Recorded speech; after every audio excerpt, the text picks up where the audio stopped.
Malo mo la mari ho ki bea malo le motor ko be me mai ki he programa ko ni ko kore be ki hu fanga mo he ngai whakatapu ko be ko whaki ka ata ki whakahoko atu programa ko ni.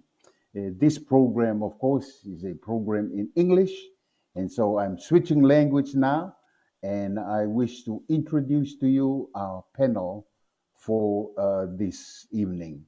I wish to apologize that our coordinator and usually the one that does the running of this program, Setitan, is unable to be with us tonight. So we have the remaining panels, and I want to introduce them to you. Firstly, we want to welcome LOPETI Senituli. LOPETI Senituli, a lawyer and also a political commentator, has been involved for quite some time in the reform movement and in many aspects of development here in Tonga. And then we also have Ikani Taliai. Ikani is a political analyst and a commentator.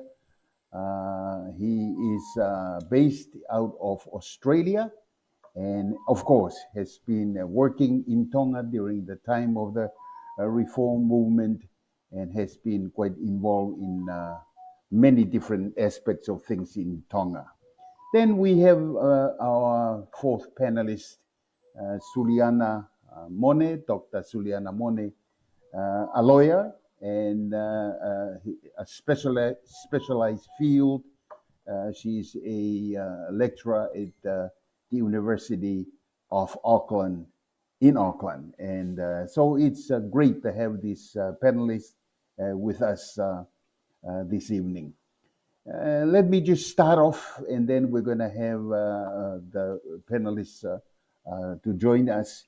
But recently there was a press conference that was held by the Prime Minister and the cabinet ministers with the journalists and media, particularly here in Tonga.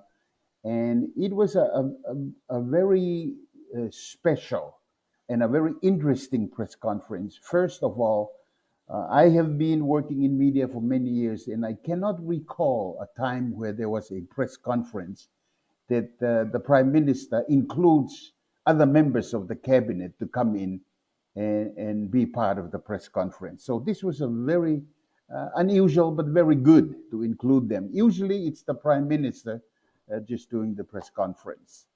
Uh, there were many issues that were brought up, and we want to be able to comment on some of those issues because they are issues that are national, issues that are concerning not just the area of governance and politics, very interesting issues that have been brought up from uh, changes that this government is trying to make, issues of they discovering that there has been a violation of the rule of law, particularly when there were loans that were made from one fund to be used in another enterprise or ongoing government project.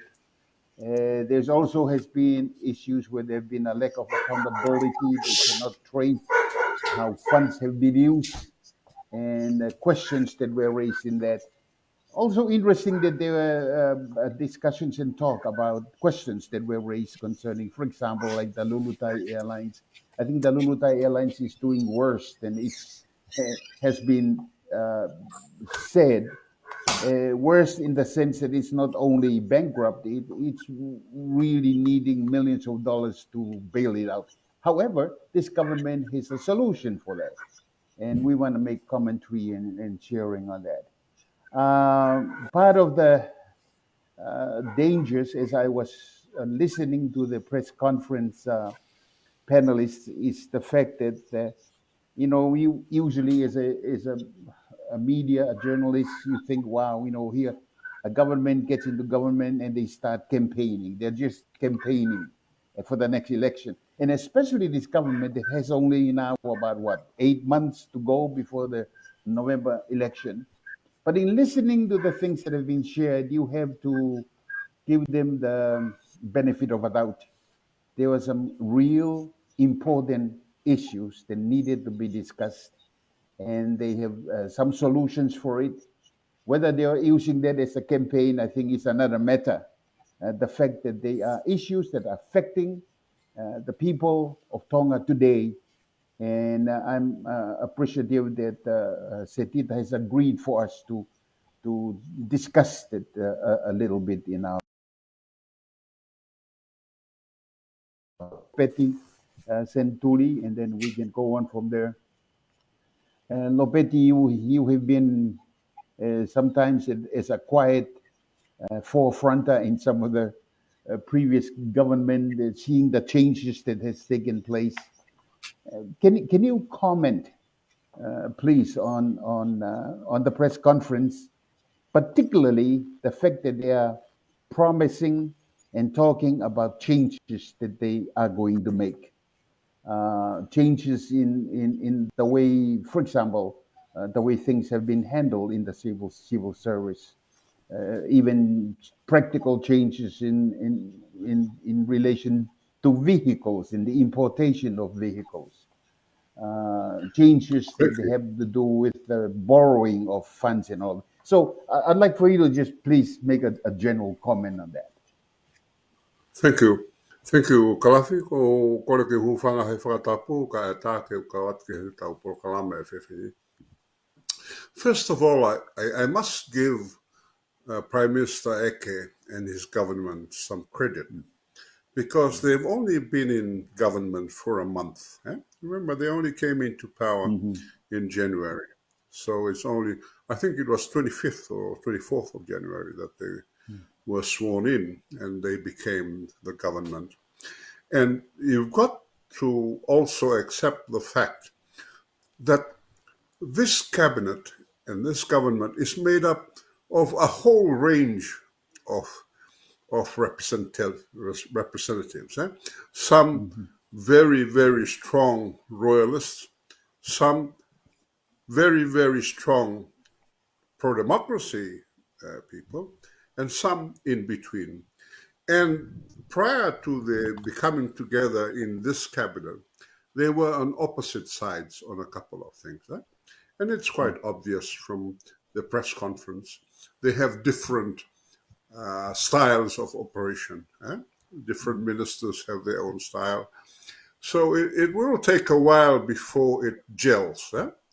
And I don't know whether this prime minister will like to keep the same cabinet for the upcoming, that is, keep the people's representatives that are in the cabinet of, that is, 7 out of the 11 are people's representatives.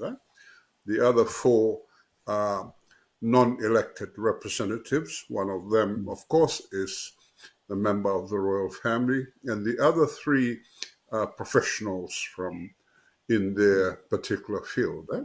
So it's taking a while for them to gel and work as a team.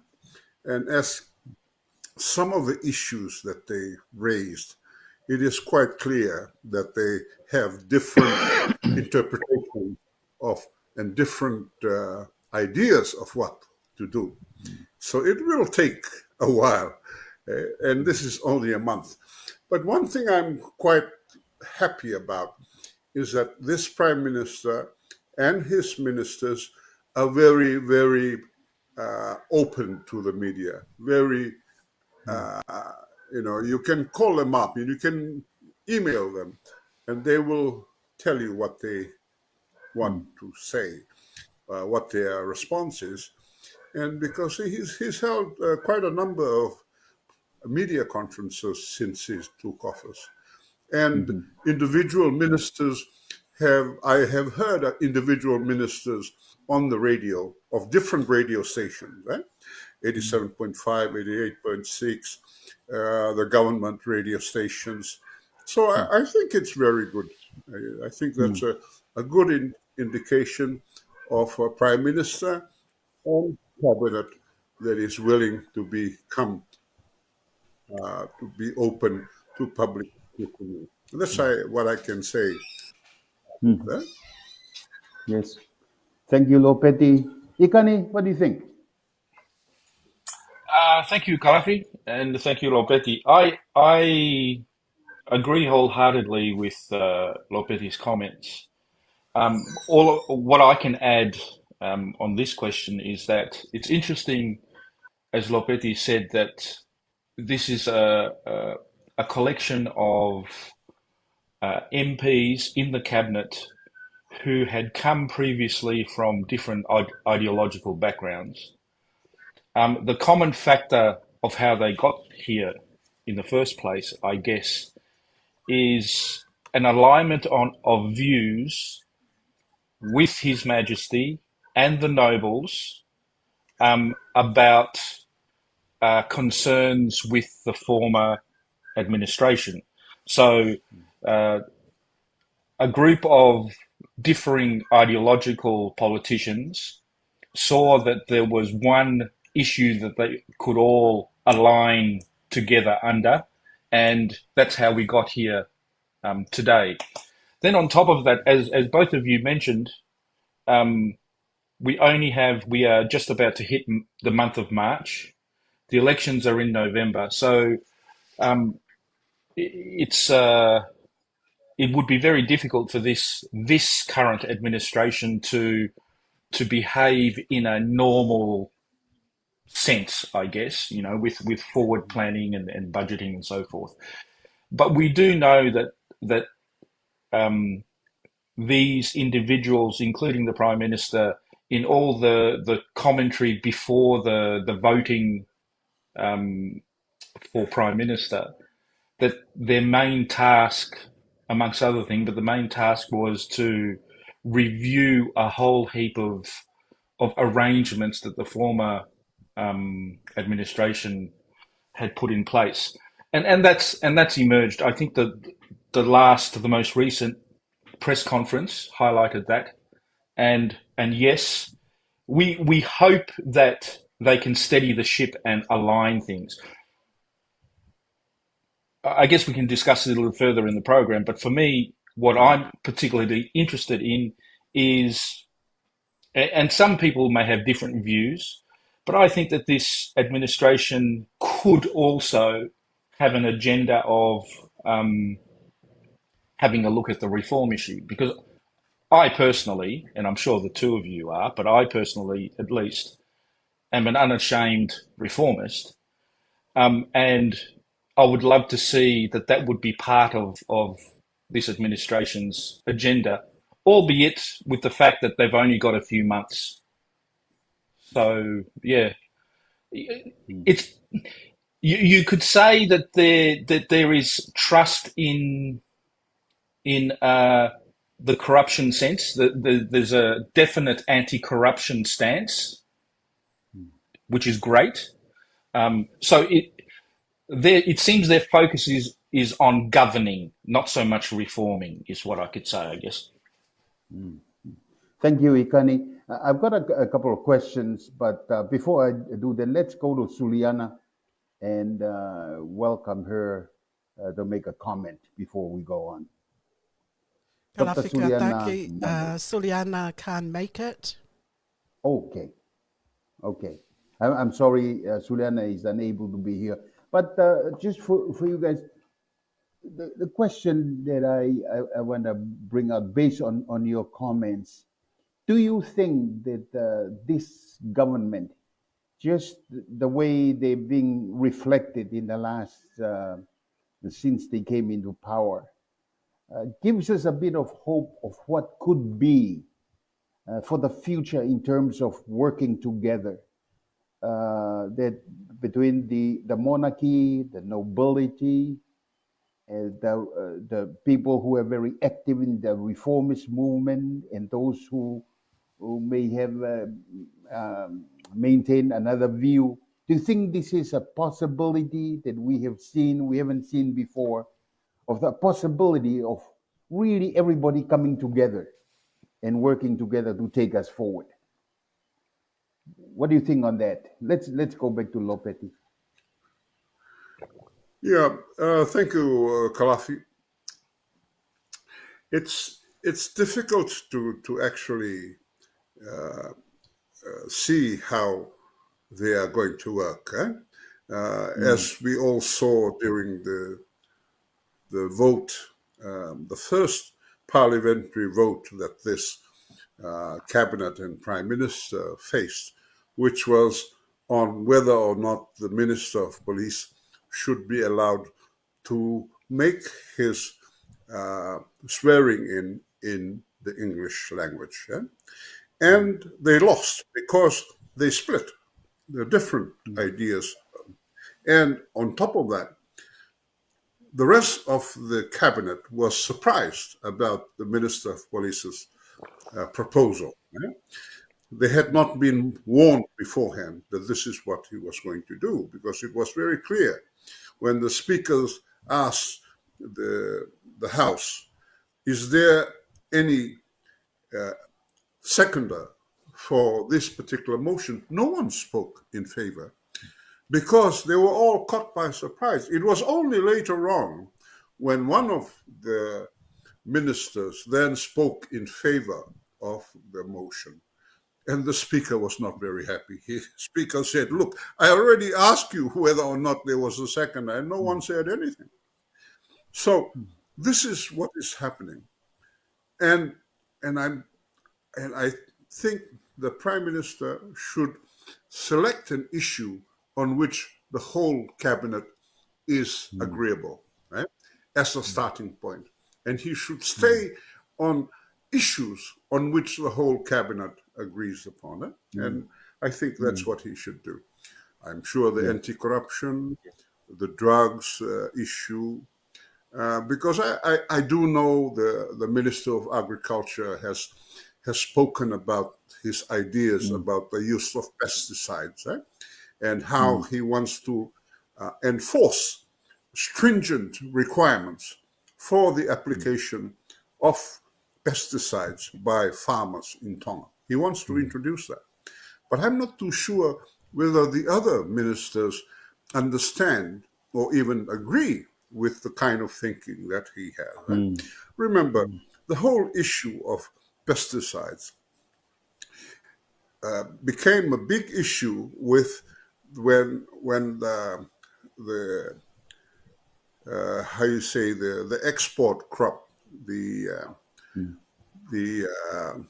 Squash, you mean? what do you call it again? The squash. That was it, the squash? Yes, the squash. The squash. You see, the seeds of the squash are manufactured with. They will only grow if you use the pesticides. I know this because at Tonga Community Development Trust, we started the PASA program, which was the anti-pesticides. And we hired a former a deputy CEO of the Ministry of Agriculture, who just died last year, Ofa Whakalata, to head that project, encouraging farmers not to use pesticides in their squash.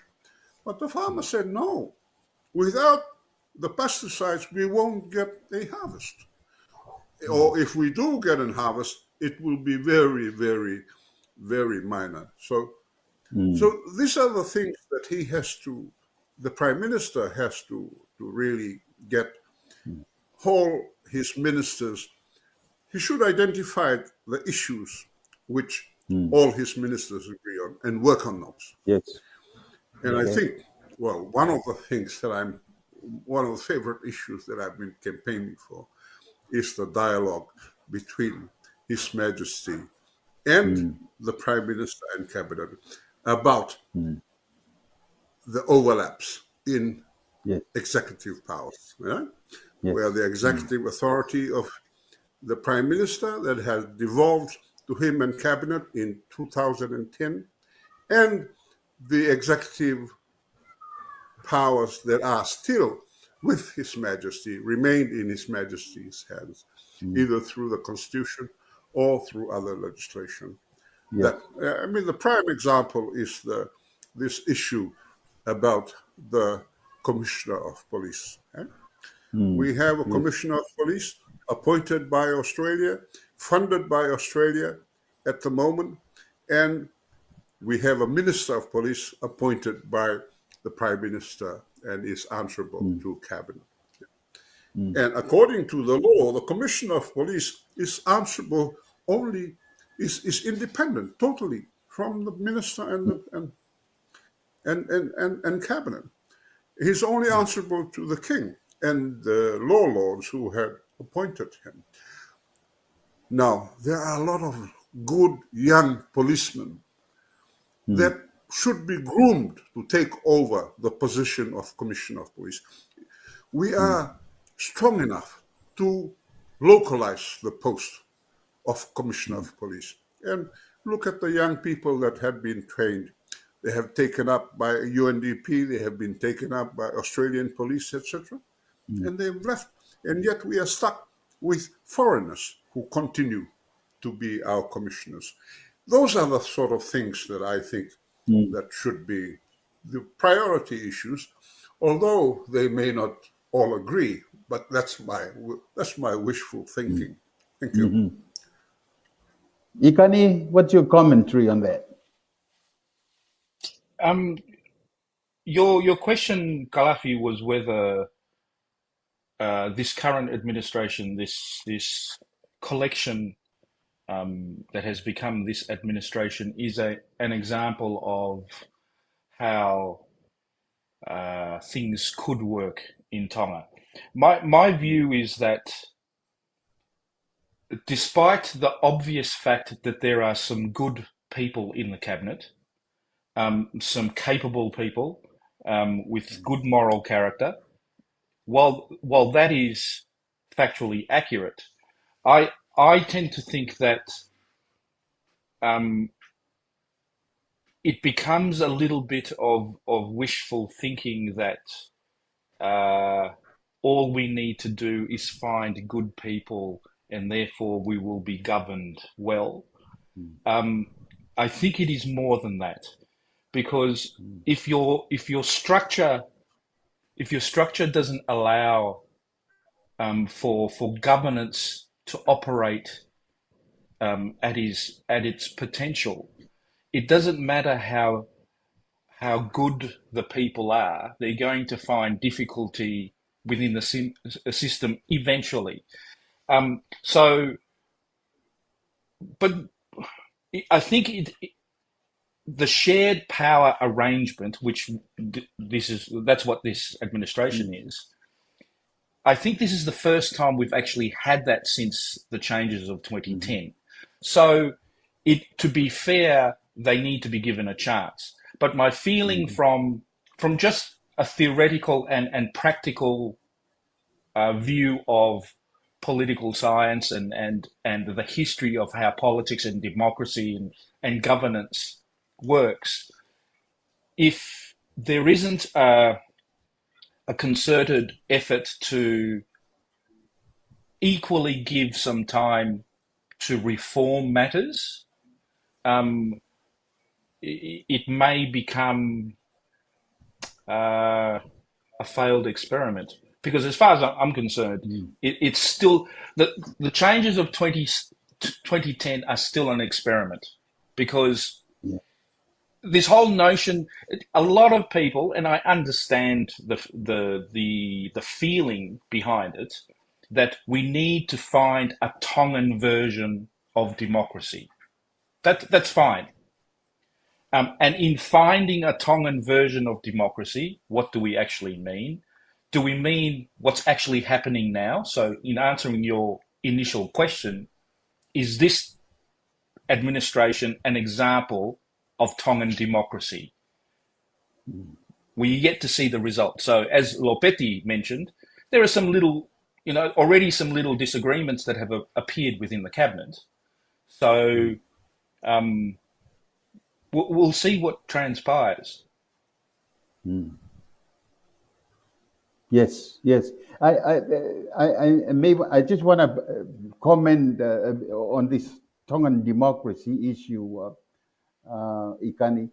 I'm thinking that probably a Tongan democracy is a democratic form of governance that is able to operate well within the social environment of our culture, meaning that it will be able to harmoniously operate with the king as a vital part of our society, with the nobles as a vital part of our society, with the church also as a major force in our society, church and religion, and all the other aspects or spheres in our society will be able to function together harmoniously. Oh, of course, there'll be disagreements, there'll be adjustments they need to make.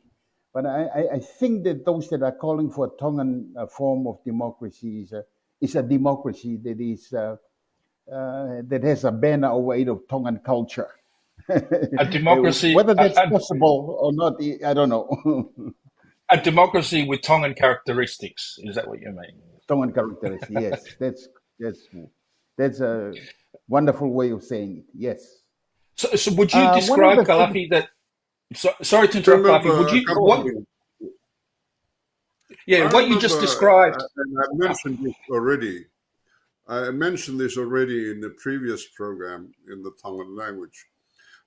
Back in 2010, before the actual election that year that chose Tuigano as the prime minister, this two gentlemen from this British company called Bell's Pottinger, and Bell's Pottinger has helped or assisted a lot of newly independent countries to write their new constitution. The same way that this Yash guy from the Hong Kong University helped a number of Pacific Island countries write their constitution. Yash guy helped Fiji, Papua New Guinea, Vanuatu, and Bell's Pottinger came. They didn't help put together our constitution because our constitution was based on the consultations that was held first by the NCPR, the National Commission, Parliamentary NCRP, which was headed by that Stephen Halapua and folks. And then after it was their report that was being presented to Parliament in November 2006, and as a result, the supporters of the pro-democracy movement went on strike. I mean, went on rampage, and we had destruction of the Nuku'alofa CBD. And then the CEC, the Constitutional and Electoral Commission, was set up, headed by Chief Justice Gordon Ward, and included some of the members of the previous commission, the Tuipere-Hake. Remember the Tuipere-Hake commission, and Tuipere-Hake, of course, died in San Francisco. But anyway, I went with Bell's Pottinger people to Polataane, and my instructions given by Dr. Fred Severe was to accompany these two to meet with His Majesty King George V. And when we got there, and the discussions went on, and then these guys asked His Majesty point blank, is this the most democratic constitution? Is this the perfect constitution? And His Majesty, he smiled and he had a twinkle in his eye, and he said, only God's creation is perfect. This constitution is made by human beings, and it is a result of the consultation between the people of Tonga, not only in Tonga, but also amongst the diaspora. And this is the outcome of the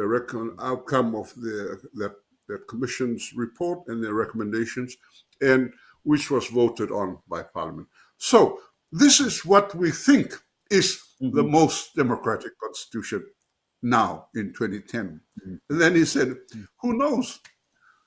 A few years down the line, our generation of leaders then will say, hey, this is not democratic. We want change.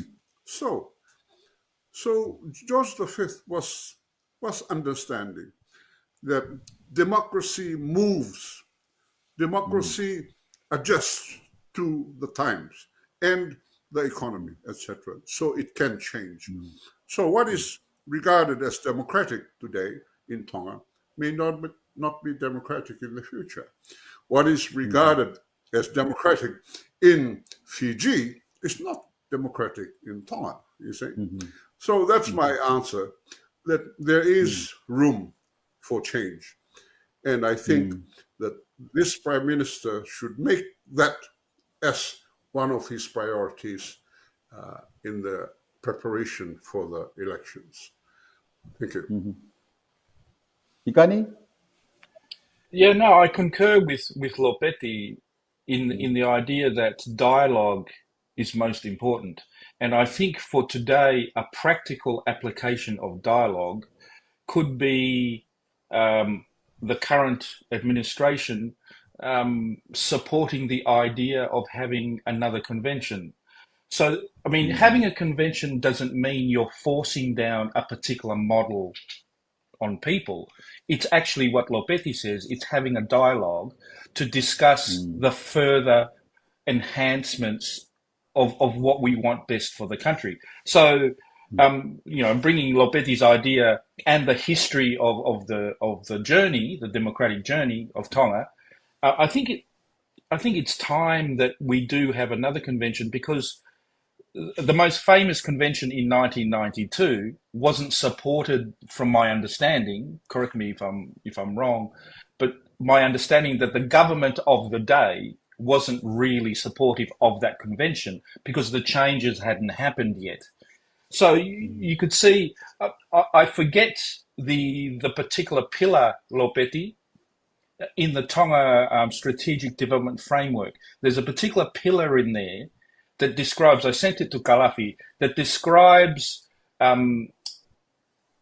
something like an objective to do with governance reform and so forth. So it seems that there is already documented ideas about ongoing reform. It just needs to be activated. I think the toxicity of the environment in general hasn't helped, but I really do think that this current administration has an opportunity to do exactly what Lopeti's saying, you know, make it a priority, and it is in their authority right now to push that, including like the Tonga Human Rights and Democracy Office, because today is different from 1992. I think, Ikani, a statement you made, which I think is extremely important to be noted. I think it was in one of the programs we've had. You said that one of the big mistakes we make is looking at the 2010 reform as the end rather than the beginning. In other words, it's like, wow, we've achieved it, and now we sit back and let it just grow by itself. But he said it's the beginning, and I think I agree wholeheartedly that's very important. If we don't see that as a beginning, we won't participate in the ongoing reform, the ongoing adjustments and adaptations that needs to take place. It's just like life. When life begins, you don't say, wow, we've gotten there, we've arrived. No, there are years that there needs to be growth, there needs to be changes, there are struggles, there are sometimes problems that takes place, but we resolve it, but we keep moving. We don't go back. I mean, when a teenager offends, you don't send him back to the womb, don't you? Yeah, no, I agree, because you keep going. Lopeti said exactly the same thing. You know, like that, you know, we need to keep improving, and your reference to 2010 as mistakenly say that it's the end, I think it's fair to say there was what you would call a reform fatigue that happened after 2010, because people forget getting to 2010 took decades of people getting involved in trying to push it. So yes, sorry, Lopeti, I jumped in there. Yeah. No, Lopeti, do you have anything else that's to right. say on that unless we go into another subject? Yeah, I want to say that I'm aware of various articles printed in the media, Tongan media, and also in social media by Tongans in Tonga and also overseas, and giving the impression that Akalisi was anti-monarchy. That is not correct. Akalisi was strongly in favor of the monarchy and retaining the monarch and retaining the crucial role of the nobles and their seats. In fact, we clashed a couple of times on that issue, but he was very, very strong on that. And he was in favor of retaining the monarch. But we have seen how we need to review that now, given what has happened in the last 15 years. So we need to. The other thing we got to remember is that we have what we call an act already adopted by Parliament. It's called the Law Reform Commission. Yeah? Now, it has not been implemented yet, although it's been adopted by Parliament. In other countries, the Law Reform Commission keeps the Prime Minister and his cabinet informed of the need for changes in law according to what has happened in the country. It has not been implemented. And that's what we need. We need a law reform commission that taps on the Prime Minister and the Minister of Justice. Hey, we got to amend this legislation. Like the Anti-Corruption Commission Act was first adopted in 2004. It was only implemented in 2024, 20 years later. You know, so it's very important that we get the Prime Minister to implement these sorts of things and to move the country forward. Yeah? If they help the machinery of government and they help the government of the day, the Law Reform Commission, the Anti-Corruption Commission, etc. And I think this Prime Minister should make that one of his targets, priorities. Yes. One of the things that it was brought up at the press conference, and the Prime Minister have brought it up in a couple of his speeches, is basically his call for change in the way we administer things within government. And during the latest press conference, one of the things that was talked about is how, for example, you can have funding that is brought from overseas, brought into the country for one thing and then used for something else. I understand there was a funding that was brought in for the museum, for example, and instead of being used for a new museum, it went to the Tonga National University. And I think one of the explanations that was brought up was that when that funding was given, government was given the freedom to use it wherever most needed at the time. But anyway, that's what happened to that particular funding. But one of the things that was brought up is the trust fund. I'd like us to talk a little bit about that, and because the trust fund has been on the news quite a bit.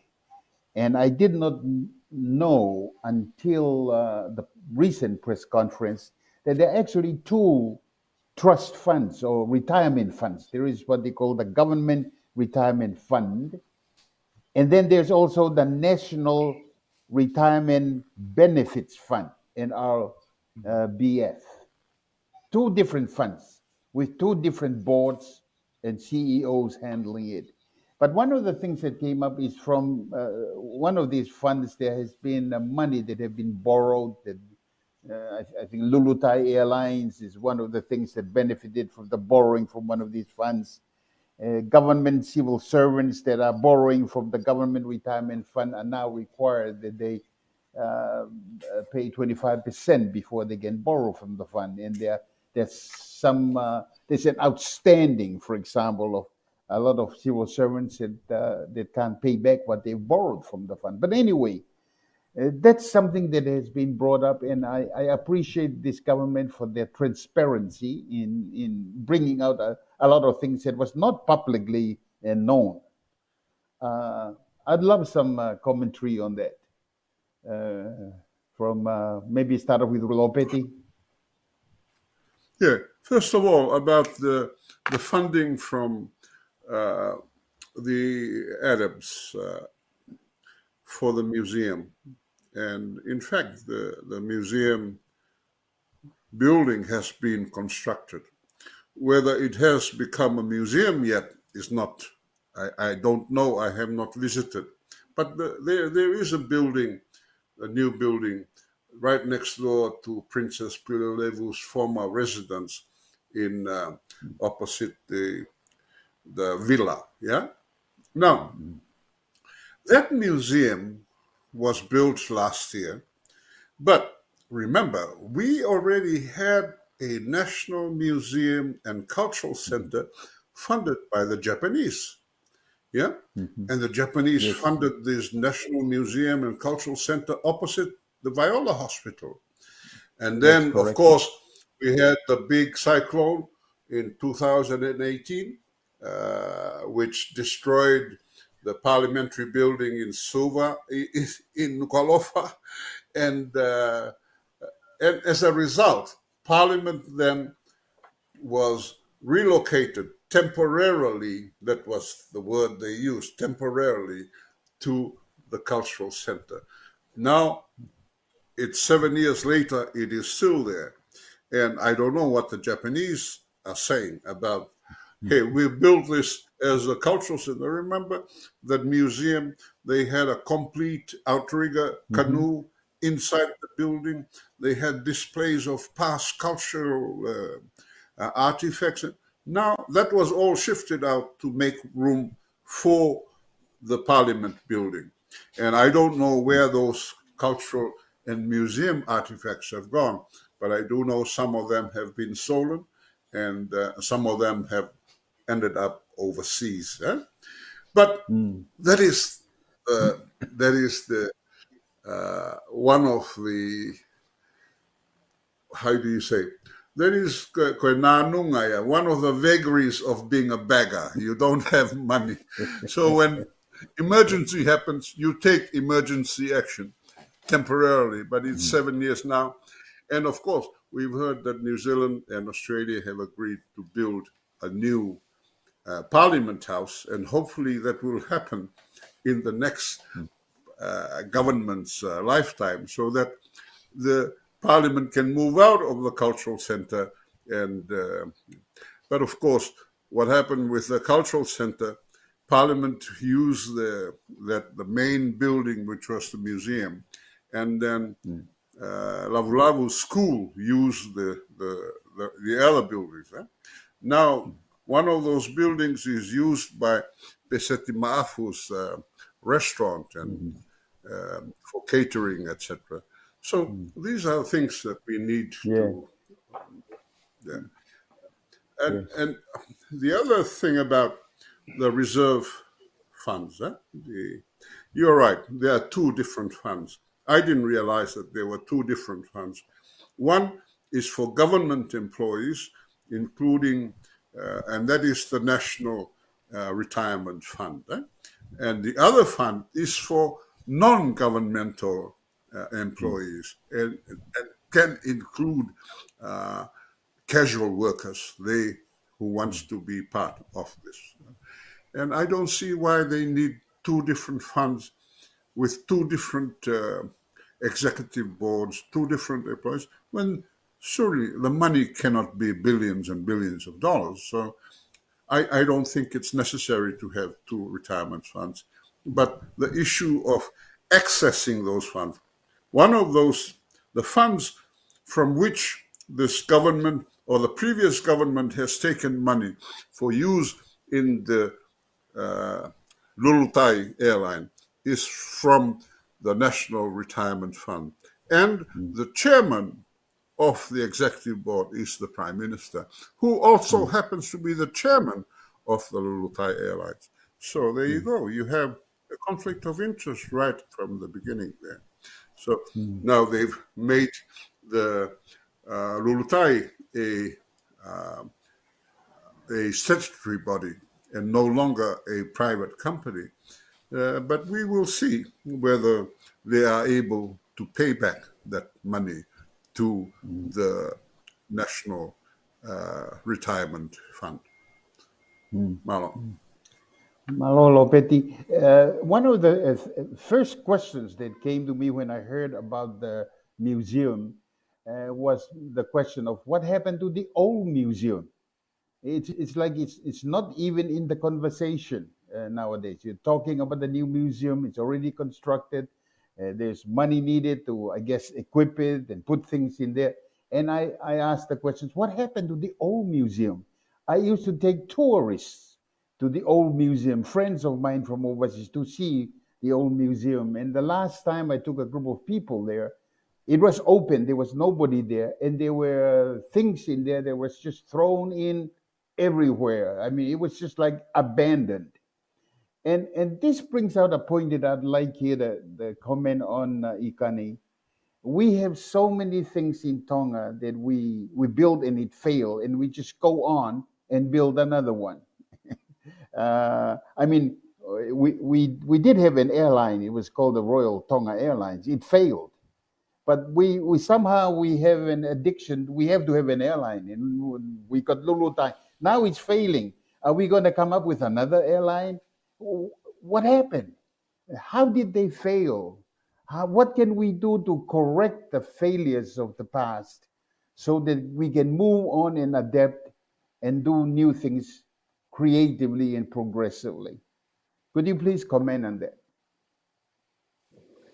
Thanks, Kalafi. I think specifically for your question, it comes down to a lack of understanding of economic ideology, because talking about democracy or monarchy or that's political ideology.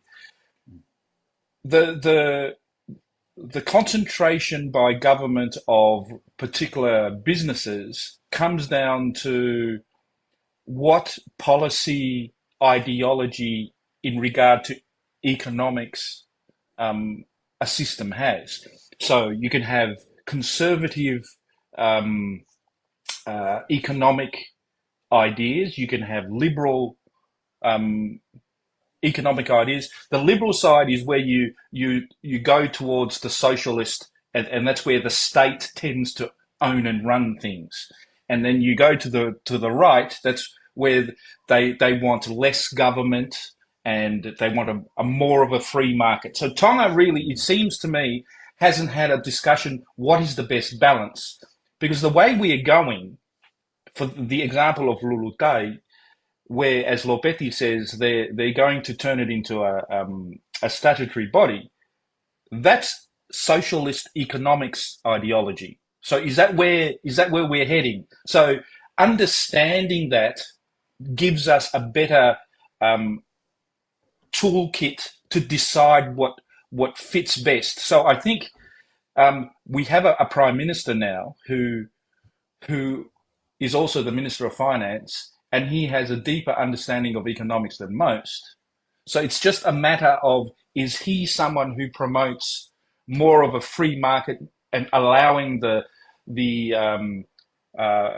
private enterprise to flourish and take over, and government just regulates? Or is he going to go along the vein of grabbing like the entity of Lulutai and turn that into another public enterprise? So answering your question, it's a matter of economic ideology. And maybe Tonga is also going through trying to find out what is Tonga's best economic ideology with Tongan characteristics, just like the politics. So it's not just the political structure, it's the economic structure at the same time. If I can just jump back to the museum topic, Yes. I don't know if you realise that one of the earliest, if not the first, organised museums Tonga ever had was developed by Te Boa College, and it still exists today. And they arguably had the largest collection of genuine Tongan artefacts, not newly constructed pieces. And that was historically as missionaries had collected artifacts, either gifts by notable Tongans, and they donated it back. In the early 1980s, I recall that the government of the time confiscated a lot of those items. And the original National Museum that you spoke about, KALAFI, they inherited all those confiscated items. Where they are, who knows? So to me, that's another example of, do we allow bureaucracy to control entities? We need to decide on what is the best structure for various sectors in society. Should there be a independent body funded by government that takes care of our artifacts, because they are important and precious? Because history has shown us government doing it. I shudder to think at how many items have been stolen and lost. You can't retrieve them anymore. So it's a conversation about, it's a structural conversation.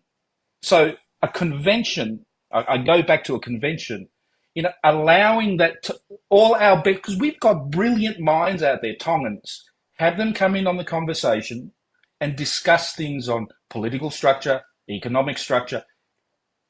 I think that's what's missing. And it goes back to what LOPETI has said repeatedly, dialogue, and having a structured dialogue in this kind of, I think it's time that happens. I think that answers a lot of questions, KALAFI. Mm-hmm. Yes, very, very much so. We're coming to the end of our time, but there's just a couple of things that I'd like to throw out there. Maybe a comment or two from you guys. One of the things that came up in the press conference was a real concern for the importation of vehicles. And instead of just going out and saying we ban all vehicles now that are over 10 years old, they're giving a grace period of 10 years before they come down on 10 years of 1 year. I'm sorry, for people to adjust. The Minister of Revenue and Customs, Martin Itapueruelu, did mention that there are people that have called up asking for help because they've already got shipment of their vehicles, and apparently those vehicles are over 10 years old. They be given a leeway. And with that, there was an expression of a real concern for the junk vehicles that are just discarded everywhere in Tonga. And apparently there are 3 companies that are set up to ship some of those vehicles for recycling upstairs, recycling overseas. As they were talking about it, the question of Tapuhia came up. And Tapuhia was constructed with the aim that it will take 50 years before they need to have a new one. And the minister basically said, "Hey, it's at a maximum limit right now." And photos of Tapuhia, being able to go up there to see it, it's really at a very dangerous situation. They're even asking the water department to start assessing the water quality in the area near Tapuhia because of that. So we've got some real challenging issues there, and maybe just to finish off our program here, you might like to comment on some of the issues. Yeah. Thank you, Kalafi. Can I just start with a comment on the diversion of funds meant for the museum being diverted to the Tonga National University? I'm concerned that there are several university initiatives that are being already operating. Remember, we have USP, we have now the Tonga National University, we have the Christ University of the Pacific of the Tokai Kolo Church. We also have Atenisi University, which I'm sure they're having a dispute of whether or not they have received certification as a university or even as an institution. And then the Free Wesleyan Church is talking about its own university opening next year to commemorate the 200th anniversary of the arrival of the Christian missionaries. So you have already at least 5 universities in a small country with a population of 100,000 competing for students. And I had asked Dr. Ungatea Kata, who is responsible for developing the Free Wesleyan Churches universities, she said she had approached the Sovereignty government for them to work together to creating only one university, the government and the church. And they were not interested, or if they were interested, they were not showing any keenness. So that's my criticism of the proliferation of universities for small student population. The country of 110,000 at the most. And I think it's a waste of money to have these 5 universities. The other issue that you mentioned about Tapuhia, I was part of the working group that worked on the creation of Tapuhia way back in 2004, 2005, almost 25 years ago. And we helped advise the Australian crowd that came to set it up, you know. They had very beautiful plan. They had a plan for separation of the bottles and plastics and the waste, household waste, which you can be recycled. They can be used for, but now, no, it is not happening. Everything is still dumped together. And the villages out around the Tapuhia area, they are complaining, not only from the stench, but they also, remember, their water source is the same area on which Tapuhia is located. So they say 50 years, this is 20 years down the line, and they are already in trouble. So we need to relocate. We have to think of other waste dumps, like the one in Vava'u. Yeah? Remember, the one in Vava'u was created also around the same time. They are also complaining. The villages around there are also complaining. So why can't we ask the village, the Vahenga Hihifo, to have their own waste disposal system to ensure that it is manageable? Let's not make it into a big national issue. The final things I want to comment on is with the importation of vehicles. The importation of vehicles, one of the problems is that the Tongan government at the moment has 2 standards. One is for households that want to import vehicles.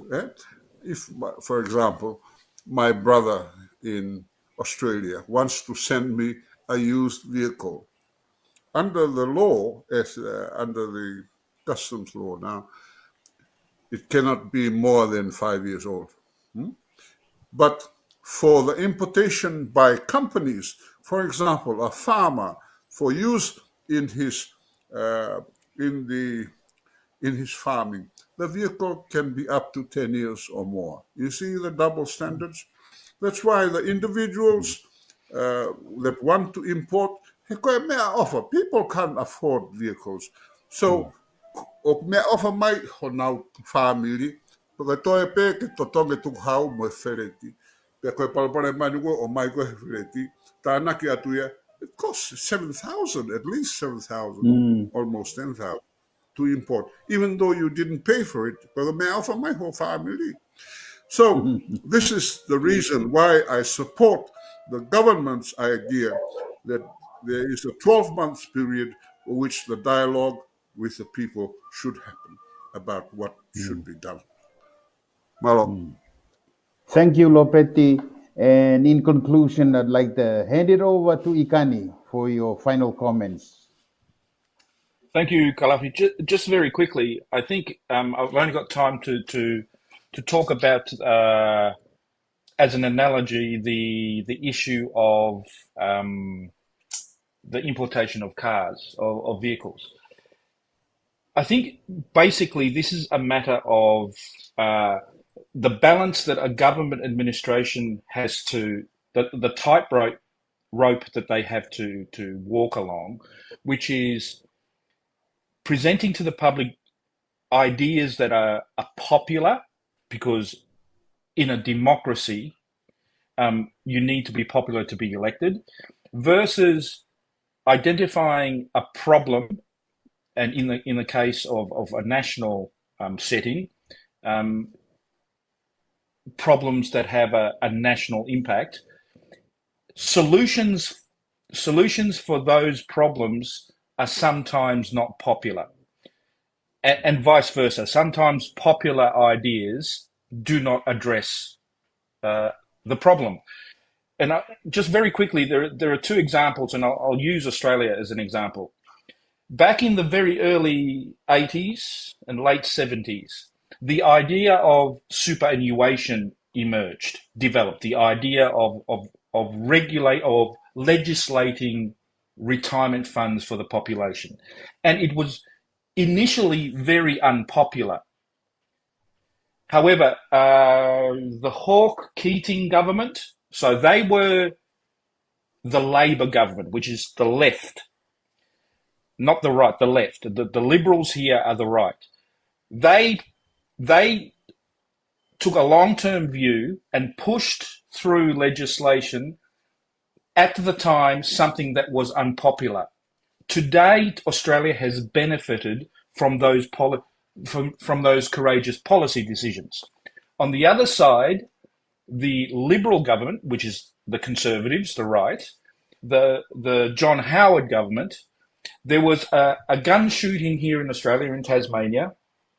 I think it was the 90s, and there was a massacre, and there was a very unpopular push in policy by the Liberal government to reform the gun law, the gun law legislation in the country, where the Prime Minister even had to walk around in public with a bulletproof vest. However, even though it was unpopular, he pushed it, and Australia has benefited today. So, bringing that back to Tonga, as you rightly said before, Kalafi, Tonga faces a lot of challenges. And it becomes a balance for a government to ensure that you are addressing ideas and policies that are popular, but at the same time, there needs to be some courage to push through ideas that may not be popular in the public, but if you're pushing it through in a legislative way, benefits the country as in the long term. The best way to address something like that, and I'm going to keep repeating this, the best way is dialogue, open public dialogue in something like a convention, so that the good ideas and the true description of problems emerge in an open setting, so that you're giving people the opportunity to exercise their voice, but at the same time, there's transparency in discussing the ideas to solve the problems of the nation. Thank you, Kalafi. Thank you so much, Ikani and Lopeti, for this wonderful program. And we want to also extend our thanks to SETITA and RTTI for having this program. SETITA, get well and come back. And we also want to Dr. Suliana Mone, to join us again next week at the same time for this program. Thank you. Malo obito ka mo mea.